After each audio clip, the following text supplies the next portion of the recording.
Alright, katapos ka lang gumawa ng table para sa labas. Yan. Para hindi na ako masyadong masikip sa loob. Meron pa ako isang table doon. Pwede ko siyang ilagay dito or gagawa rin ako ng isa pang ganito. Para hindi masyadong masikip sa loob. Para relax lang. Pag once nasa camping na ako. Yan. Ganyan yung magiging itsura niya. Tapos may isa dito. Pag ganun. Pa letter L. Kaya sakto lang. Pwede na akong magluto rito sa labas. Kahit hindi na sa loob. Para hindi masyadong masikip. Madali lang siyang gawin. Ayan. Lahat ng ginawa ko dito, ako lang gumawa. Lahat ng lagayan. Yan, tour ko kayo. Yan na yung pangluto ko. Yung aking mga kawali.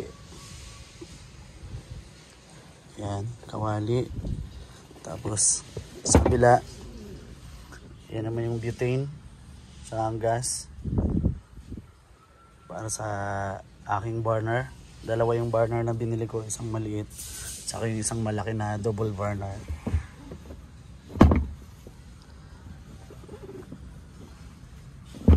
So, sa gitna yung mga plato. Ito pala yung mga ingredients ko.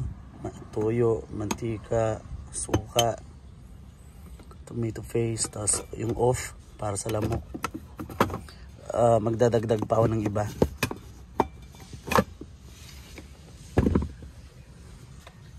Yan na yung setup ng ano ko. I-review ko na lang yung mga nasa loob. At syempre meron akong power station. Power supply ko nandito. Yan. Yung EcoFlow River.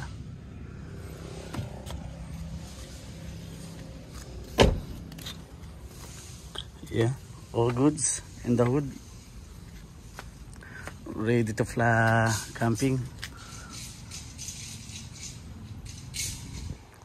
Tapos maglalagay ako dito ng parang net para makapagbukas ako ng mga ilaw. Kasi last time nung nag-camping ako, hindi ako makapagbukas ng ilaw kasi ang daming gamo-gamo dito. Siguro mag-DIY ako. Or kaya bibili na lang. Saka gagawa lang ko rito ng transparent lang. Transparent lang yung nasa gilid para kita pa rin yung loob. Para malinis tingnan. Saka pwede ko siyang ibaba itong top loader para maging ganyan. Maging mababa lang pag ganyan. Lalagyan ko lang siya ng tali para magiging balance lang siya. Para hindi siya masyadong nakaangat. Kasi pag nakaangat, mababasa ako ng ulan for emergency. Pagka ganito, pinang ganito lang. Relax lang. Yan.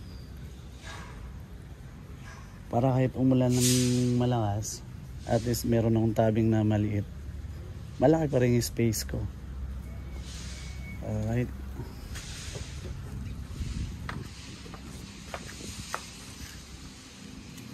Dami ko rin pagod dito kasi lahat ginawa ko na. Para maging matibay. Yan, may kutsyon na rin to. Dati plywood lang to. Ito lang, plywood lang to dati. Tapos bumili ako ng kutsyon. Nagpatabas ako. Maabot din ako ng 1,000 plus. Sa kutsyon lang Isa, dalawa, tatlo, apat, lima. 5 kutsyon. Na makapal sa Uratex naman. All goods.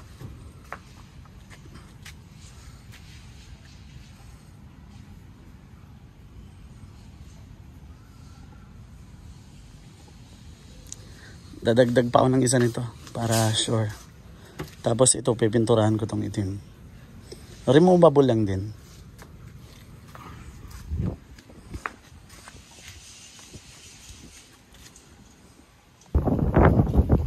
Alright guys, ito na yung paa ng lamesa. In-sprayan ko siya ng itim para malinis tingnan.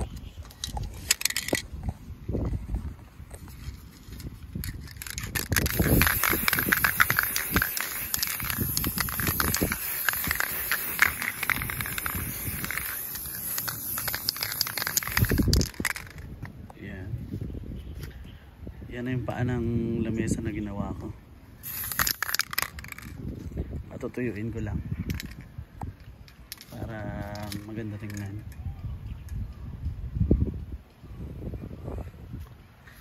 Medyo mahaba pero okay lang.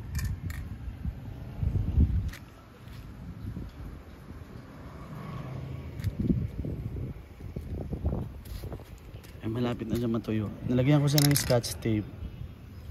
Ayun na, packing tape pala. Para meron siyang design konti. Parang ano, black and brown. Yung kulay ng kahoy. Alright guys, ito na yung paa ng lamesa. In-sprayan ko siya ng itim para malinis tingnan.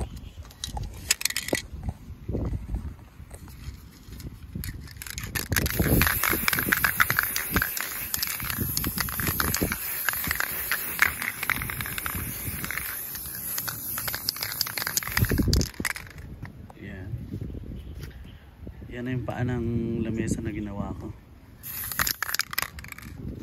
Patutuyuin ko lang para maganda tingnan.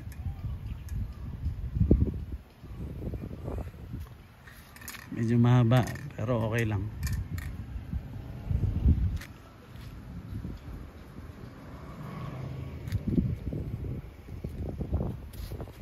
Malapit na siya matuyo. Nalagyan ko siya ng scotch tape. Ayun na, packing tape pala para meron siyang design konti. Parang ano, black and brown. Yung kulay ng kahoy. Alright guys, ito na yung final product natin ng ano, ng kahoy na ginawa ko. Actually ito na.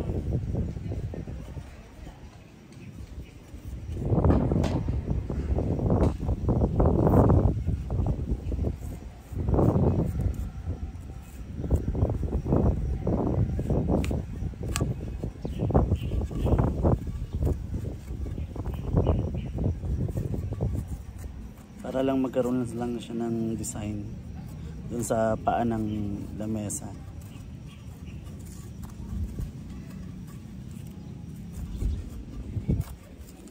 Maya ilagay ko kung anong magiging itsura niya. Ayan na siya.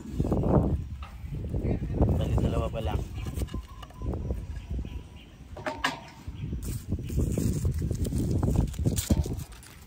Ito palang dalawa. Yan. Alright. Tatanggalin ko lang lahat. Tapos itatry natin kung maganda ba ang kalabasan.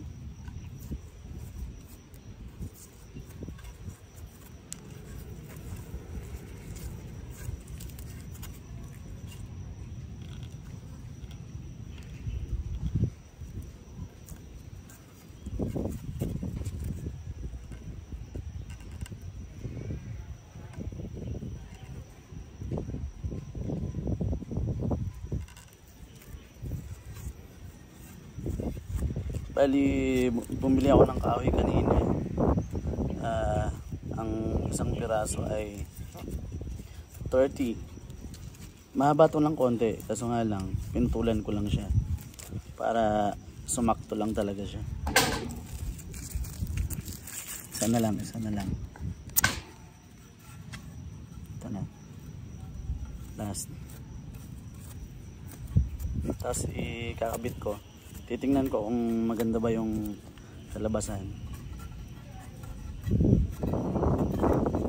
Hindi naman, pagtsagaan ko na. Kaysa bumili ako ng lamesa sa Lazada or Shopee. Mahal, kaso nga lang maiksi. Paano pag nasa labas ako, wala ko sa ng sasakyan. Nahihirapan din ako. Bali, ito na yung apat. Ayan. Ito na yung 4 na nagawa mo. Tara, kapit natin sa lamesa. Okay. Yan. Yung 4. Ayan gamit. Tapos ayan lamesa. Pakita ko sa inyo after ng setup ko. Bye. Ayos din pala. Yan na yung lamesa. Nagkaroon siya ng design. Okay din naman. Yeah. 4 na kahoy na lang ang kailangan ko. Siguro yung isa medyo mababa. Ito, okay na to. Pag nagluto.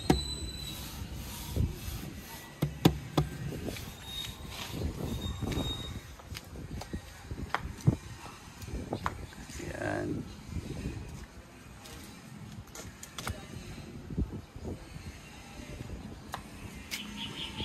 Lamesa na tayo sa labas. Alright. Medyo okay na lahat. Kasi pag dito pa ako maglagay ng lamesa sa loob, medyo masikip na. Hindi na ako makagalaw. Kumbaga, ito na lang yung higaan ko. Tapos lahat ng ingredients ko nandito. Tapos yung mga lulutuin ko, doon ko ilalagay sa ibabaw. Tapos yung nandito sa gitna, ito yung nandito yung baso. At saka dito, nandito yung pang grill ko, pang ihaw. Medyo malaking lamesa yon. Kaya, all goods na.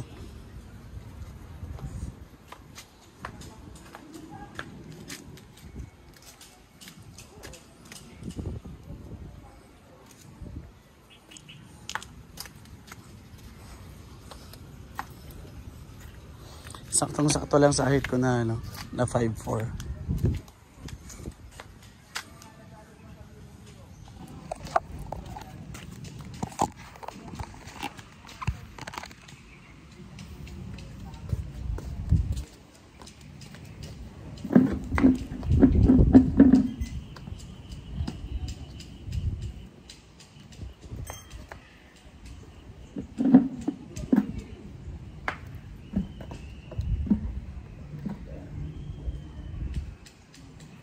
Tara. Sakto yung viewing.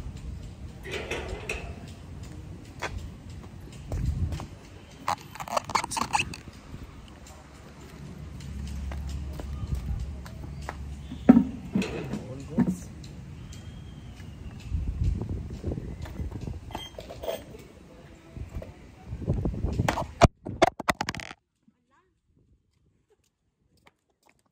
Hinangin ng malakas. Dapat sa baba lang. Sa baba lang ba? Nabasag na naman yung cellphone ko.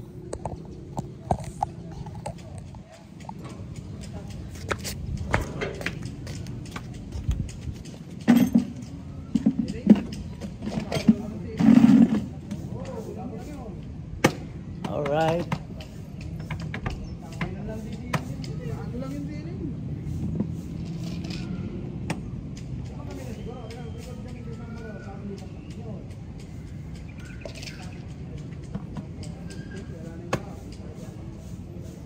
Yan na siya. Ha? Pag lumabas ako, bumaba ako. Hindi. Okay na to, ganito. Tapos meron pa isa dito. Kung magaganyan na siya, meron pang ganyan. Nagluluto ka dito. Hiwa. Chopping board lang yan. Ito rin dito. Gusto. Ang daming purpose ng lamesa na to.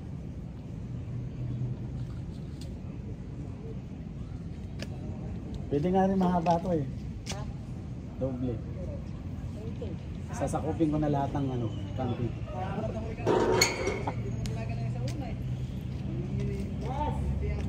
Yes.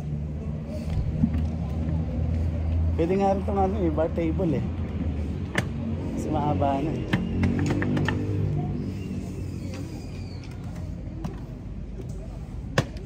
All goods.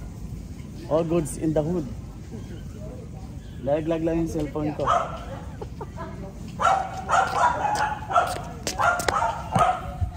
Alright guys. Ayan na.